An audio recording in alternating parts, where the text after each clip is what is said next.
Okay, it is Friday, the 27th of January 2023. I'm about to take my first trip abroad this year.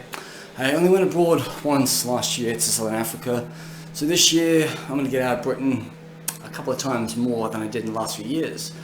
So the reason I'm going abroad today is I'm off to Poland to go see Dream Theater for the 7th time. I previously seen them in Australia, England, Slovakia, Norway, and now Poland. The tickets are a bit much cheaper than what I paid the last two times I saw them, but I've got a seat, unfortunately, as there was no standing only crowd. That was all sold out, unfortunately. So I'm just getting ready to get my dinner, and I'll be off to Stansted tonight. Just arrived at Victoria in central London. Buckingham Palace is that way. Yes, as I've said many times, I feel like I've spent my entire life at Victoria Coach Station. This is my first trip outside of London this year. It's kind of funny because like last year I didn't take a trip out of London until March, and as I said earlier in the video, I only took one overseas trip. Like 2 years ago, I took 2 overseas trips in 1 year, and then also last 2020, I took like 2 overseas trips as well, like Norway, and then Serbia and North Macedonia. So just gonna get myself to Victoria Coach Station. Everyone's singing too.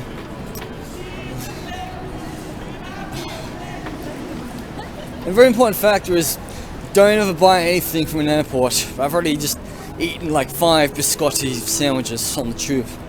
I need something to wash it down because like my plane leaves 7 o'clock tomorrow morning. Okay, this is me at Stansted Airport. 5:30 in the morning. I've been here since 1 o'clock. And the funny thing is, security actually opens before 3 a.m. which is something I never knew about. The flight's leaving less than 2 hours from now to Warsaw. Just waiting for the gate to come up. And then once it comes up, you rush all over there.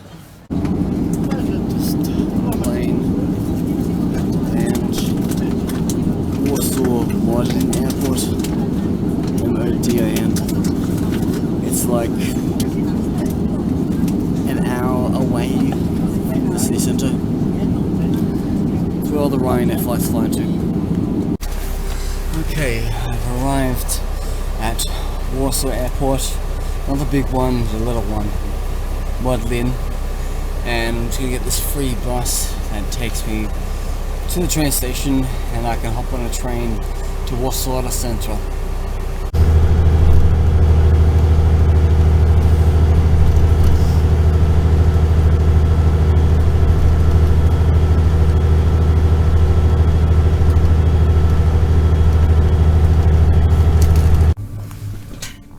Traveling by train right now.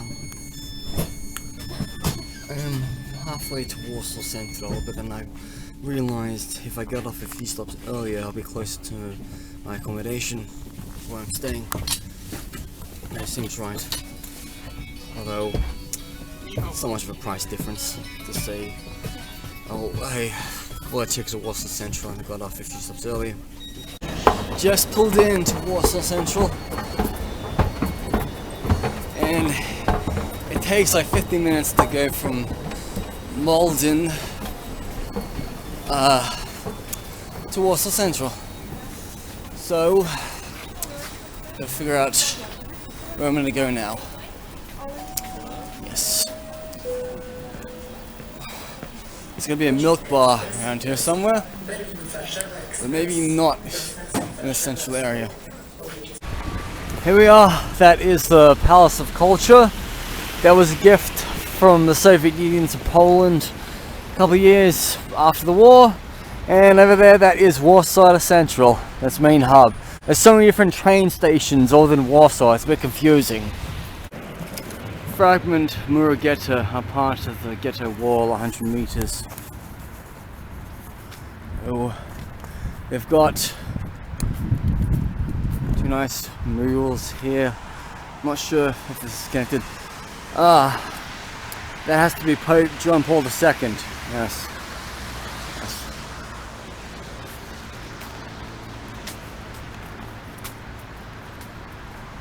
We're gonna go find the Warsaw Ghetto wall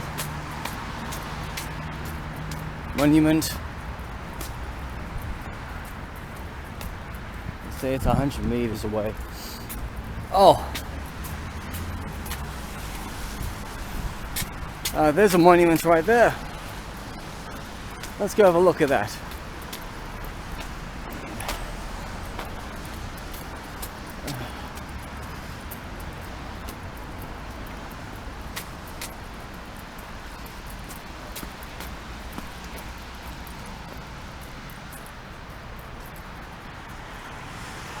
Okay, it's got the Polish underground symbol, and this was installed in 1998 to commemorate what happened like 1st of August, something like 1944. Yeah, so a fragment of the Warsaw Ghetto right here. So I'm trying to find a part of the ghetto wall, and it tells me a part of the ghetto wall has been preserved in the yard of this building, and also commemorates the insurgents of the 2nd platoon of the WWII 2nd Company outside 55 Siena Street on the way to the quarters.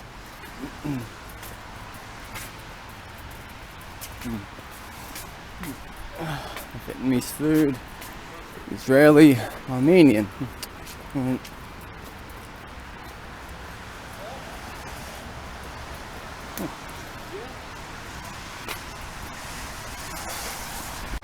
Okay, well I can't get past this gate here because I mean this is other people's properties, but that section over there looks a bit like the ghetto wall, I believe, because it did say there was part of the wall was located in the yard of this building.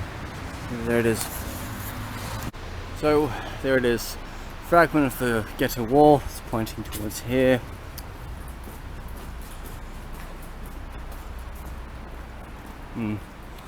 And lovely. It's got it in what? Polish, English, German, and Hebrew. You see, I've mentioned this a few times that I have 5% Ashkenazi in my DNA. And so what this means is basically my ancestors came from Germany and Holland to the United Kingdom. And they pretty much just adopted Christianity, I believe.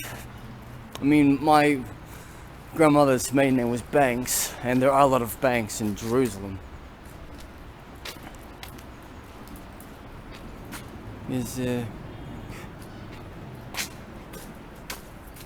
What about a fragment of the wall? Ah, I think it's down over here.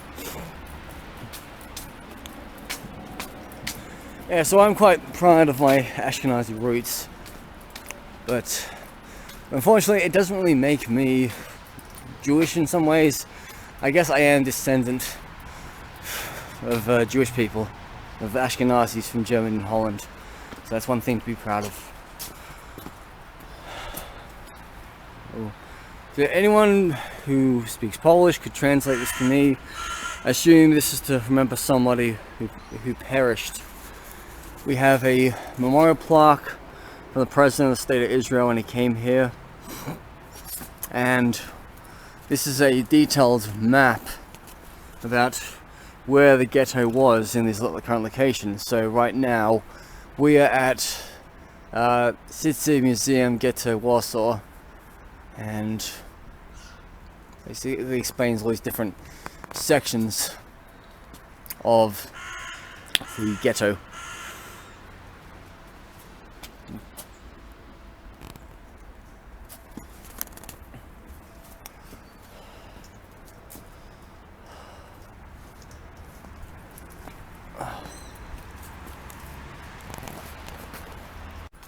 Okay, in the distance, that is the only remaining synagogue in all of Warsaw. It was built in the early 1900s, the start of the 20th century, and it was the only one to survive World War II.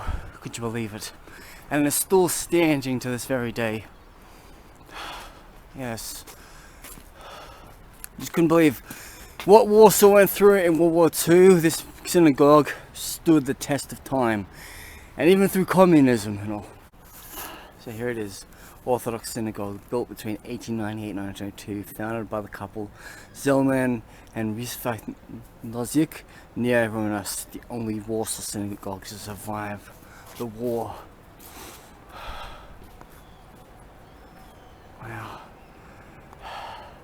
Really tear-jerking for me, you know, seeing this here, because when I did my ancestry DNA test last year, when it came back as 5% Ashkenazi Jewish, they had a photograph of this synagogue, just to say that I was of Ashkenazi descent.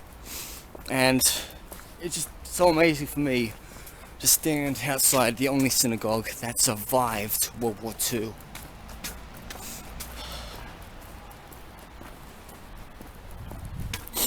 Oh God. Excuse me, fam.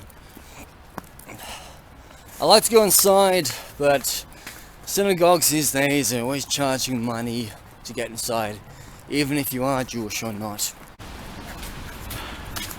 Look at this, Santa Ana, the bank that my cousin uses in England. And then look, McDonald's, that's their headquarters in Poland. Oh God. You know, sometimes when you go to a capital city, you don't expect to see things that remind you of home. But over there, that's the Polish Warsaw Uprising building. It's got the P and the anchor. There's a Polish resistance symbol. Fortunately, it's closed today. Yes, it says it's going to be open on Monday. I mean, I am here on Monday, even though my flight's at 6 o'clock. I may see it, I may not see it, but there it is. There's a bit of history there for you. You see, when I came to Warsaw in 2016, that's pretty much the only thing I saw in my entire day here, because I was so damn sick with the flu. I mean, I had diarrhea, I had no appetite, I was fatigued, and I had to go back to England the next day via Ukraine, would you believe it? So I'm making up for past mishaps. And then also, the funny thing was, I actually went to Ukraine 2 years later. And so Poland was my 43rd nation, and you know, 6 years later, I'm now on 96. Like, you could criticize me if you come into Poland and be like, oh man, why don't you just see Dream Theatre in your own town of London? Okay, I had some vouchers to use up from this flight I didn't get to take from Morocco to Paris a couple of years ago, and I got punched out on my 4th Dream Theatre concert in that racist shithole called Birmingham. So every time Dream Theatre comes to Europe, I like to see them in a country I've never seen them in. I've already seen them in Australia, my birthplace. I've seen them in United Kingdom, my present home. I've seen them in Slovakia, Norway, and tomorrow night I get to see them in Poland. 15 years ago, if you said to me, you'd be seeing Dream Theatre in 5 different countries, Martin, I'd be like, nah, not really. But then, like, life changes over time. Now, when you come to Poland, alright, don't dine out at any Western place. Don't dine out at any type of chains. What you gotta do is dine out at milk bars. Yes, milk bars that were started around the communist time for cheap meals and good feeds, and you can get some good food for a fraction of a price at milk bars. They're all scattered all over Warsaw. in all the major cities. It's up to you to find one. I'm in walking distance of getting into my first milk bar, so there's a big no-no to Cafe Nero. Marty's not going to dine there today because that's Western stupidity. So I've paid $28.48 Zloty for some Patagon Fiscali and some pierogi with feta, some compote, and some naleski is like a pancake with cheese and cream, so that's quite good. Yeah. So I'm trying to think, this is at least a $5 to me. So this is a pierogi. It's a vegetarian. It's got a bit like feta cheese and spinach. And it also has yogurt, and then it's also cheese and a pancake. So it's Polish type of pancakes. I'm starving. I've not had anything on the plane. I haven't had any solids since I was on the train last night. My friend in Poland's messaging me right now. Oh my god, you wouldn't believe how great this pierogi is. I mean, it's also vegetarian. And they're like, I still eat meat from time to time, but for spinach, what Popeye eats. Yes, just can't wait to touch this. So, I'm going to take a walk down to the Parliament of Poland, where the Senate and upper house, lower house is. That is a statue, I believe, of a war hero from World War II. Yes. To me, it looks like a general. So I don't know if I'm going to say this rightly, it's like the Synagogue is what you call the Parliament of Poland. It's based in Warsaw, the capital. It's quite an interesting building. And I don't think it's open today. Like, I've been to a couple of parliaments in the world, like Norway and Canberra and Papua New Guinea, but I think I'll give this one a miss, I believe. Just save some money for myself. Alright, we've got another statue to a hero of Poland. A Polska winner, Twach Więzienie Vincent Unit. Can't work out the signature, sorry about that. 1874 to 1945, so he passed away at the end, during the end of World War II. Here we are, another historic building, Karsic Residence. In 1918 it was acquired by Mikhail Karski, the papal chamberlain, Knight of Malta and land proprietor in Warsaw. In the 1930s, Jerzy Zuer, outstanding pianist and piano teacher and professor Stanislaus Znobba, an eminent linguist, resided here. In the Warsaw Rising, the residence was in the hands of the Polish Home Army.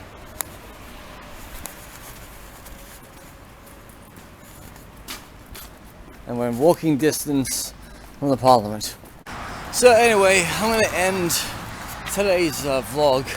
I'm just nearing in my accommodation at A&O Hostel. I'll be staying for the next few nights, and I really need to hit the sack early now because I only had a few hours nap between the time I got home from work and the time I left last night, and then I didn't sleep at Stansted Airport because it was pointless.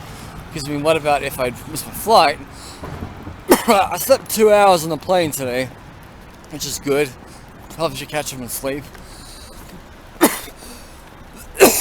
But anyway, this is the things I normally do when I travel on budgets. Like, I take early morning flights from Stansted to Luton, meaning I have to leave home in the evening, get on those night buses to go to the airport, hang around for a few hours, and then literally I'm on the plane either like 6 or 7 or 8 o'clock in the morning. And then I know it's an hour time difference, but there's such thing as like jet lag, and you've just crossed one time zone. I mean, I wasn't even jet lagged when I flew from France to Johannesburg last year. That's actually like the same time zone, could you believe it? Well, maybe just an hour difference in the summer. So, excuse me. Like, I'm gonna hit the sack tomorrow. I'm gonna see a bit more of Warsaw Central, like the Warsaw Uprising Monument, and then we'll go to the Dream Theater concert. I'm not too sure if I'll be able to sneak this in or not, but if security catch me, I just say I'm a reporter doing work here in Poland. Martin the Metalhead, over and out.